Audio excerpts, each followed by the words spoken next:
everything in the cosmos is an indication. And one of the most beautiful indications of this, in our tradition, that rain, and water in general, and rain in particular, it symbolizes rahmah.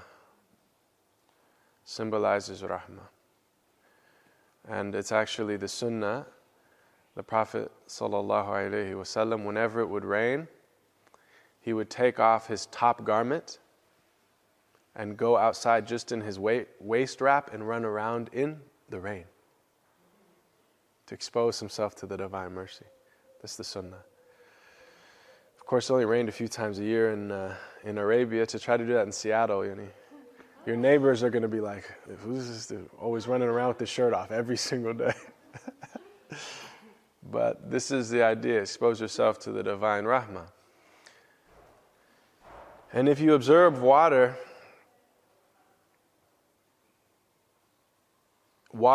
always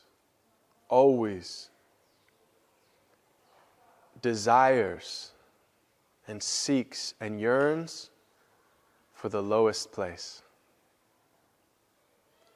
Water is never content until it finds the lowest place. And if we desire the rahmah of Allah, we have to lower ourselves. We have to be the ones who lower themselves the most.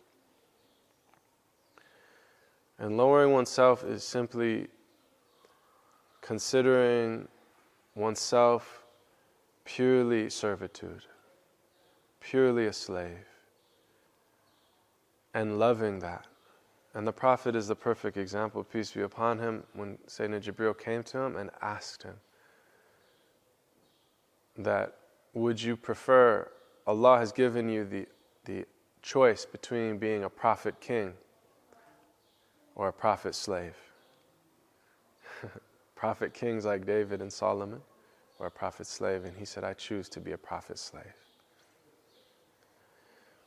And when our mother Aisha radiallahu anha saw him standing the night in prayer for hours upon hours until his feet would swell, she felt compassion for him and said, Ya Rasulullah, hasn't your Lord forgiven you? Is it necessary to put yourself through such difficulty?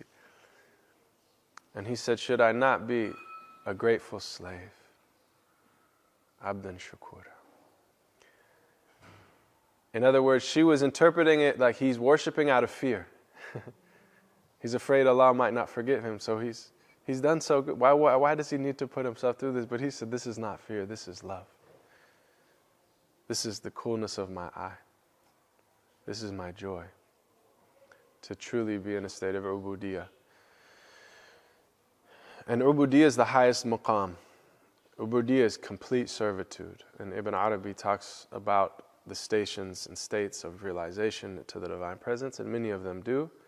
And the supreme station is ubudiyah, pure slavehood. And that's letting go of every claim, even to claims to our own attributes and qualities, and seeing that our will and our power and our knowledge and our life are all divine attributes. And none of them belong to us, but He has gifted them to us. And so we freely give them back to Him in servitude and ask Him to allow us to use them in the way that He loves.